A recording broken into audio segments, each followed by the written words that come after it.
Welcome to the Parenting Roundabout podcast for the week of June 20th, 2022. I'm Terri Morrow, and I'm here with Catherine Haleko. Hello. Every week, we chat about the things parents are talking about, complaining about, and obsessing about right now. This week, we're without Nicole, who is busy with her family, and the two of us are feeling pretty overwhelmed with work. So we're going to revisit some of our past discussions about our jobs and careers.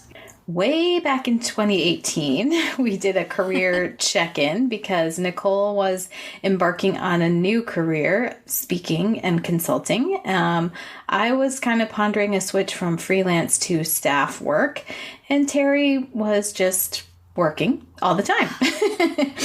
So listen to that chat now, and then we'll follow up with an update on what has changed and what hasn't since then. The times are a-changin', as always. They never stop doing that. They never do. No, they don't. Would be fine if they wanted to. Well, and I think they're particularly changing with the job market, as we are all finding out, because we are kind of in various stages of our work life. Some of us are. Yeah, I think we're all kind of, well, I know Catherine and I, well, Catherine, you've worked consistently, right? I think I'm probably the one that's not worked for the longest and now getting back into the workforce. It's hard. I mean, I've always been doing something freelance-ish, but right now I'm kind of looking into going back on staff somewhere, and it's a whole new world, that's for sure. Wow. There are a lot of young people in it, this new world. Yes. Very, very young people. And just even the technology, I mean, I like to think I'm pretty up on stuff, but Yeah.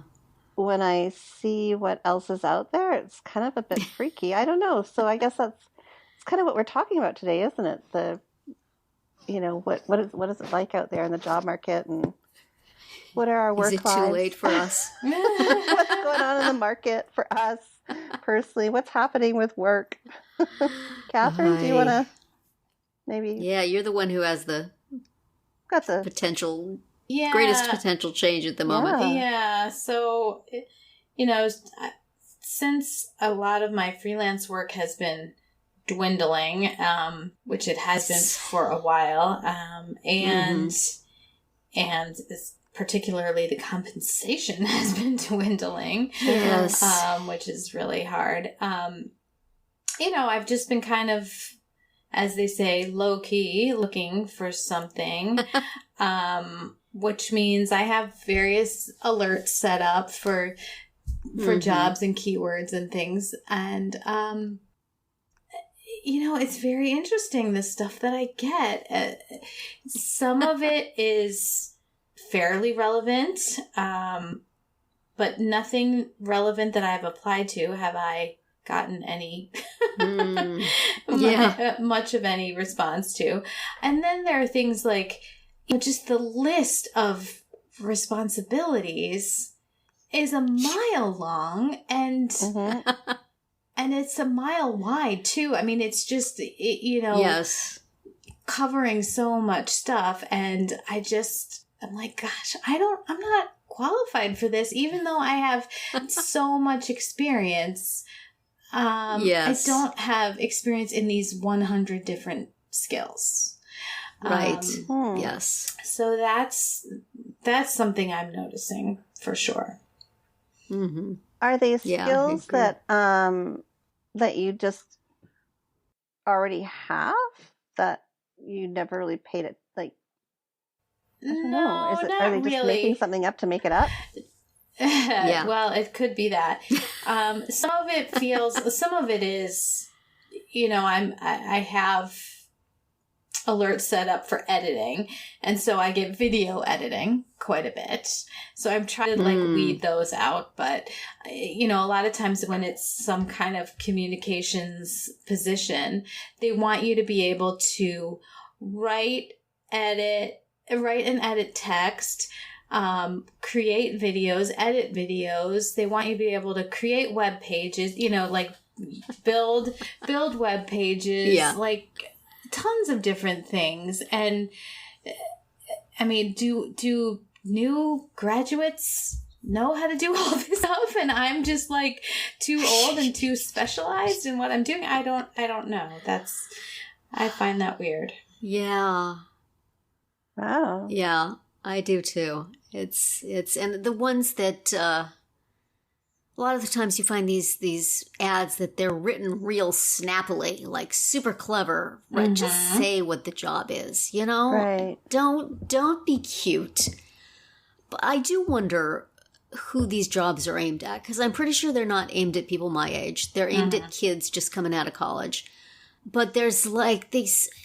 There's so much. So I guess that they're just throwing stuff at the wall. You know, it's like I'm just hoping that somebody will try to do as much of it as possible. I know enough now to know where my skills are, and that some of these things I would not be good at, and some of these things I would be good at, but I don't want to do them anymore. And so it's like I'm often trying to find copy editing work or proofreading work, and I just want to do that. You know, I don't want all this other cutesy stuff. I just, you know, I don't know.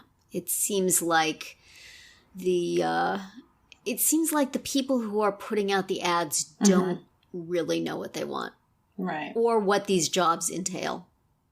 You know, I often get, you know, apply for a copy editor or a proofread job and they ask for a portfolio. And I'm like, a portfolio of what? Like my Word documents with track changes on? Is this what you're looking for? Yeah, it doesn't really work that way. Not so much a portfolio with copy editing and proofreading. So this tells me that you don't really know what the job is that you are asking people to do. Right. Which bodes extremely poorly for what working there is going to be like. Yeah. Right. Yeah, it's good for kids collecting experience. Sure, I'll do that for, 3 months, and then I'll go someplace else. Yeah, you know, it's disappointing because I do feel like, you know, I've been freelancing for such a long time, and the idea of actually working with a group, with a team, was kind of appealing, you know, after this break. I mean, I work with you guys and, you know, it's various of my jobs, of my freelancing jobs have felt more team oriented than others. Yeah. You know, so it's not like I don't have any experience doing that, but I do kind of miss it. So yeah, that's one of the reasons why I'm, you know, kind of just keeping an eye out and seeing what options are out there. Yeah, I do sometimes think it would be nice. It would be good for me to get out of the house because I work at home and I have for quite a long time now. And, you know, maybe it would be good for me to get out with other adults. And maybe it would be good for my family to see less of me because I feel like I don't wear well. You know, I'm always stressed or I'm always working. I'm not around. If I could go to a workplace and then come home. But you know what? I know probably I give myself 3 months and I would be like, I don't want to do this anymore. I want to go home. I want to work at home. I had such a good deal. Why did I ever change this?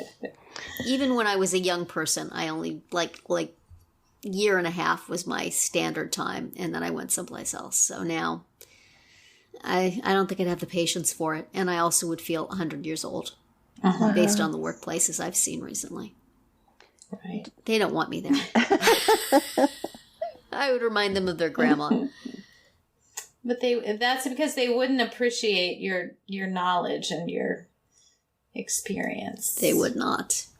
They would not. And they should, because I will make their jobs easier with it. But, yeah, people are so young. Catherine, will you have to commute? You know, I'm looking around. I have my alert set up for a pretty wide area just because, you know, there's not a ton available right where I live. But, you know, I'm sort of those places that are farther away. My hope would be if I were to ever get something there that I would be able to transition to doing some of it at home. So I wouldn't have to drive so far. So. Yeah, that's nice. You can work that out. But, you know, if I can be mostly in an office that is reasonably close to home, I think that would be fine too. So. Mm-hmm. Right. I might miss my dogs and they might miss me. Isn't that the truth? Yes, it would be traumatic. Yeah, I've just I'm re-entering the workforce in a totally different capacity than what I'm used to. Mm-hmm. Yeah. So that's in addition to, I guess, being on my own, being independent in terms of the work that I do, and then using new skills and different skills than what I would usually use. And then, because now I have to apply more business savvy to what I'm doing, and more technical skills, public speaking, which is not my forte, but I have to make it my forte. The traveling, which I'm not used to, by leaving home for a couple days at a time. So that's a big transition I'm finding. I'm having to make myself like little notes as to what to remember and how to, what I should be thinking about. And it just doesn't come natural, right? Like it's a whole other. Well, it's very different from being in a classroom, which is what you were doing for a long time, right? Yeah. Right. And teaching, and now I'm teaching adults as opposed to kids, which is, kids are so much more forgiving. Where adults it's a whole different experience speaking in front of a group of adults. And so because I just, as you already know, and I've talked about before, I went up to San Jose last week and spoke at a conference, and it was a great experience and wonderful people, wonderful organization. It was my first sort of formal speaking gig, I guess you could say, where I had to actually travel somewhere and stay in a hotel and then go to the venue and set up. And so it was all very, just very new. And thankfully my husband does that kind of work for a living, so he was able to sort of help me get, kind of get around and figure out what I needed to have and whatnot. But yeah, it's definitely a whole other experience, that's for sure.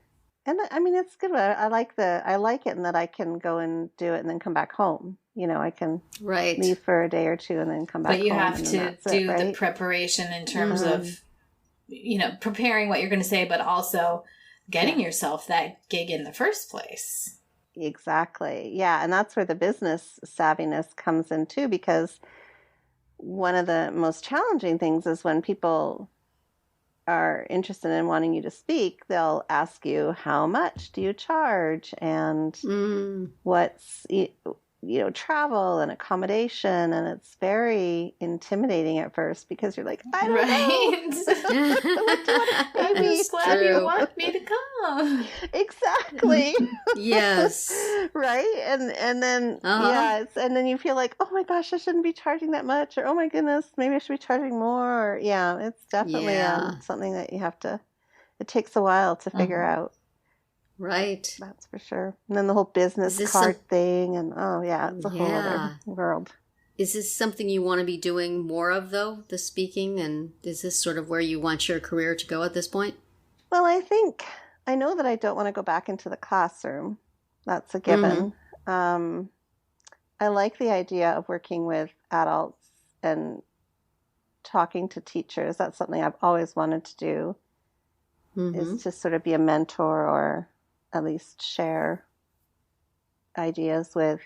I kind of think, it could work, right? It could work because my kids are older and I don't need to worry about what's going on at home. I can just do what I need to do, right? Like when I... Yep. And... it would keep you off of social media. Social media, exactly. And... I have that freedom now at this point in my life. I couldn't imagine doing it when my kids were younger. It would be very stressful to have to fly around and then of course the uncertainty of when you're going to get a paycheck too, right? Because it's like a consulting situation. When do you get paid?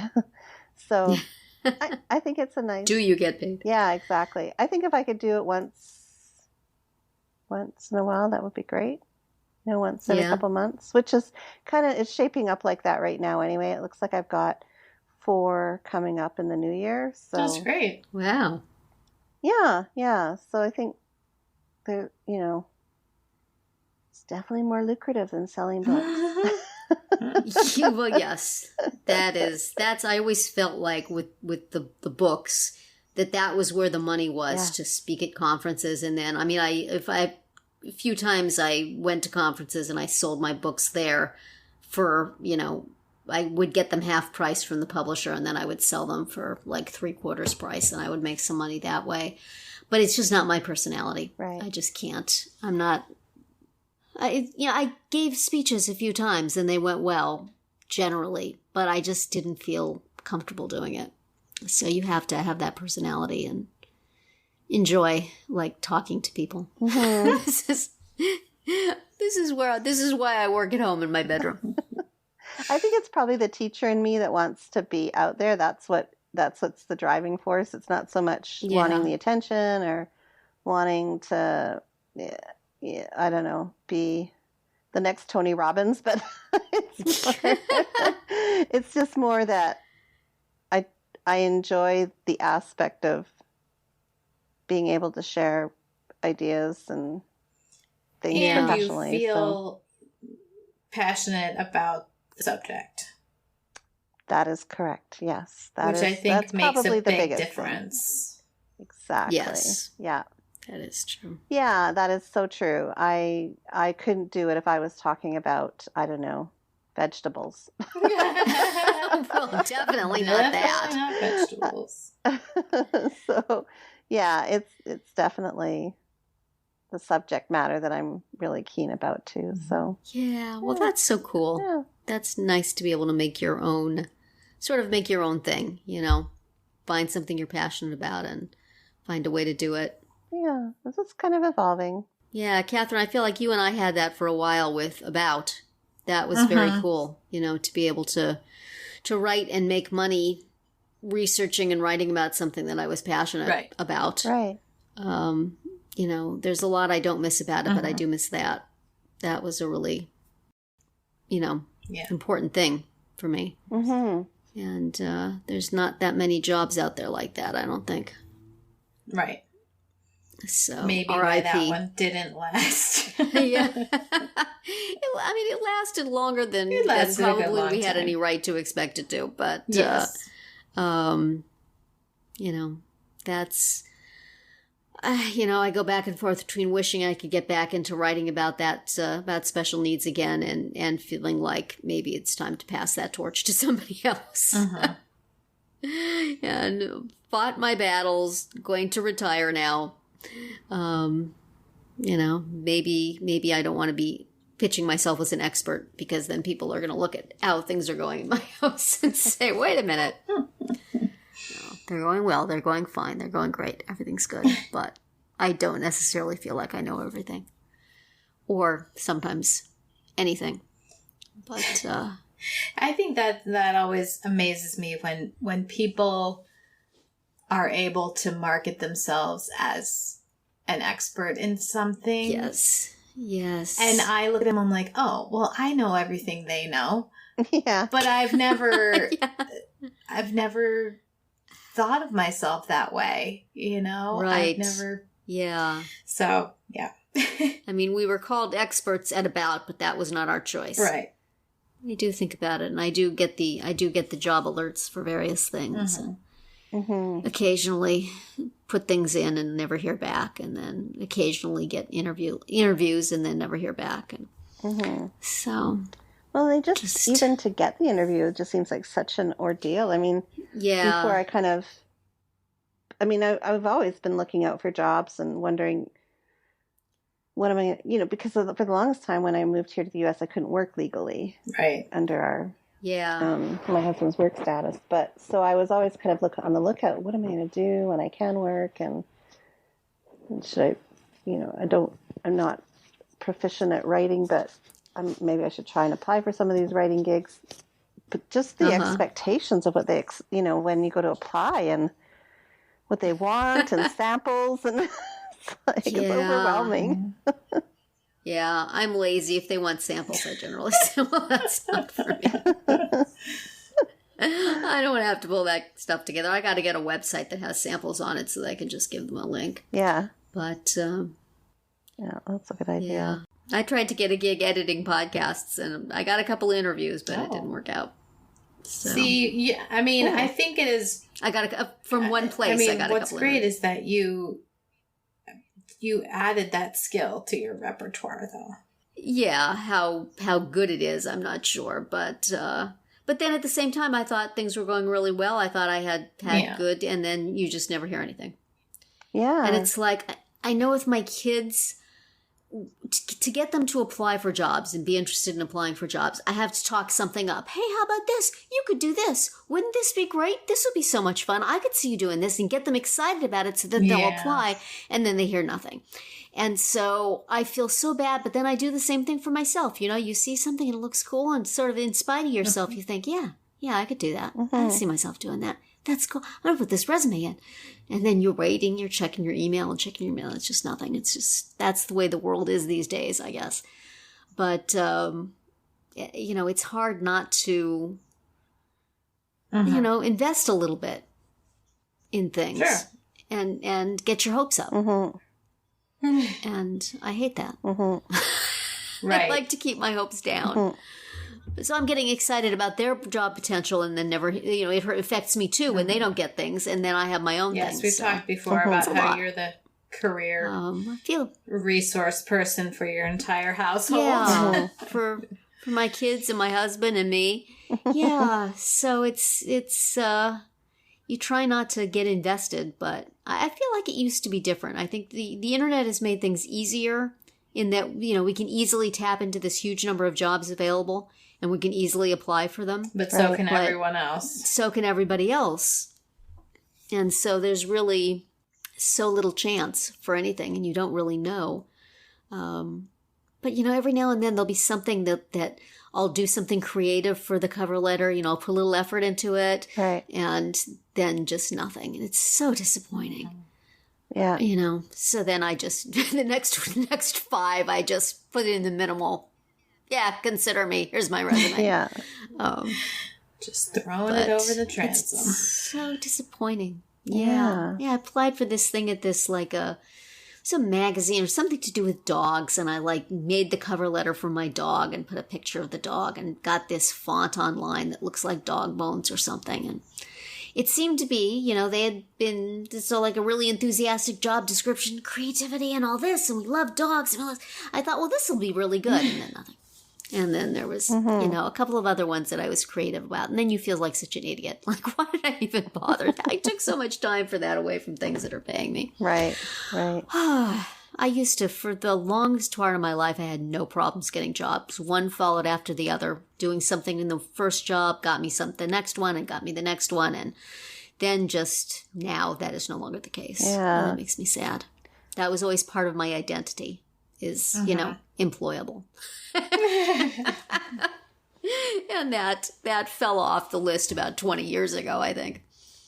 Well, freelancing is great, but then you lose that momentum. Yeah, and it's definitely a momentum because you're building your career and you're trying to get as much experience as possible, and things just kind of came, one thing after another. It was easy, but now all of a sudden it's not so easy to make yourself employable and appealing, and it's hard. It's hard work. Right. Yeah.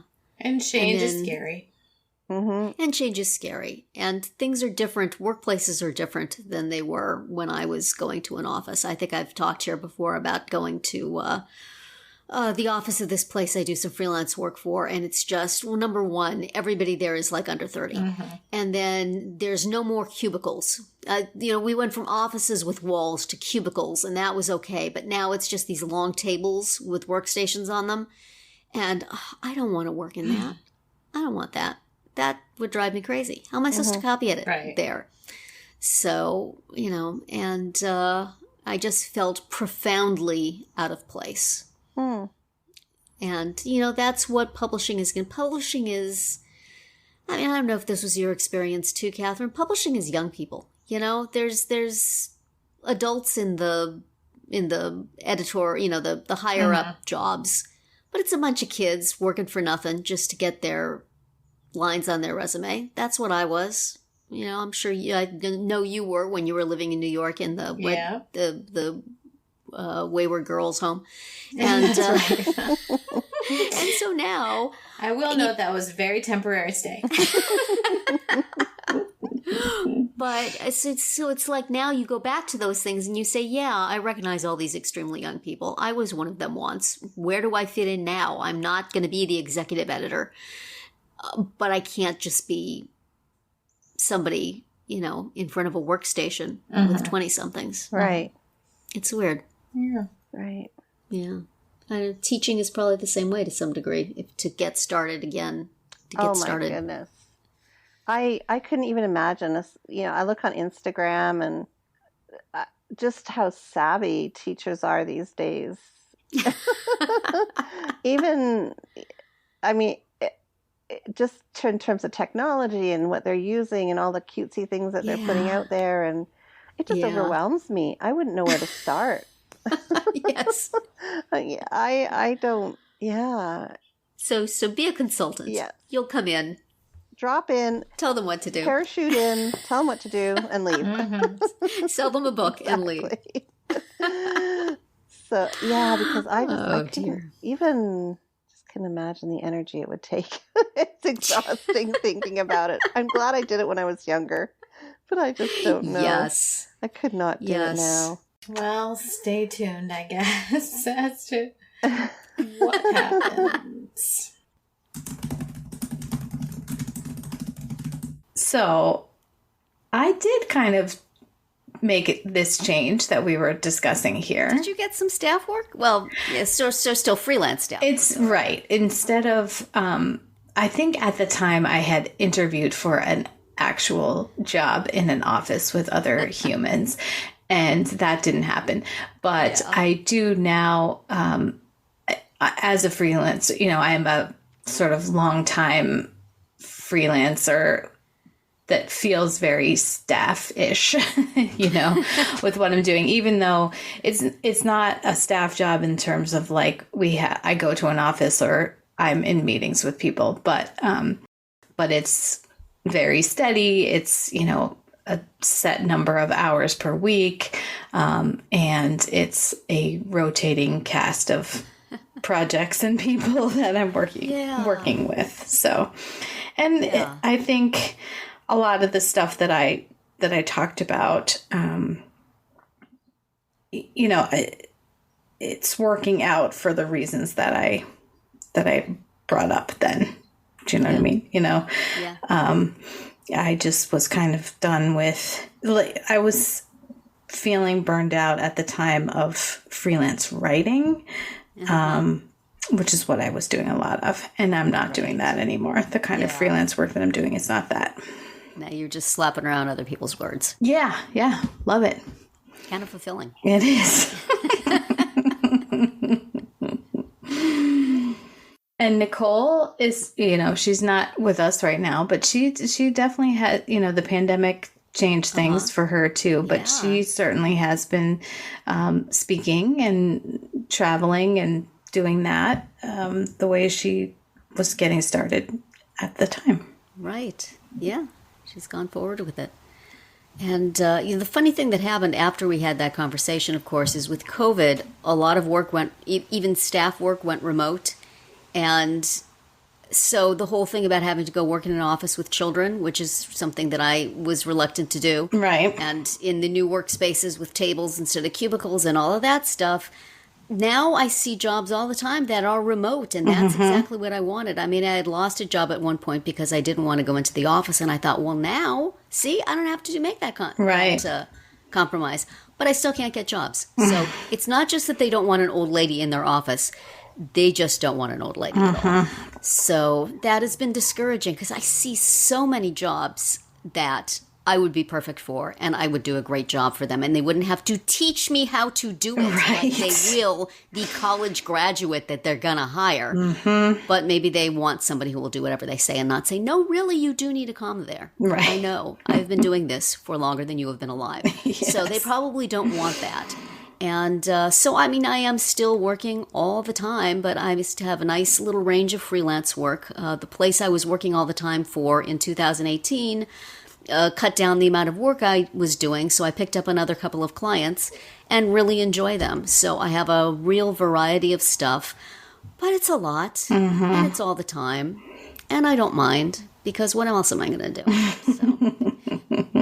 I can barely walk anymore, without getting out of breath. I don't like being with people because I enjoyed lockdown so much. So, what the heck? Let me work 14 hours a day doing freelance. Right. It's fine. I'm fine. Everything is fine. Everything is fine.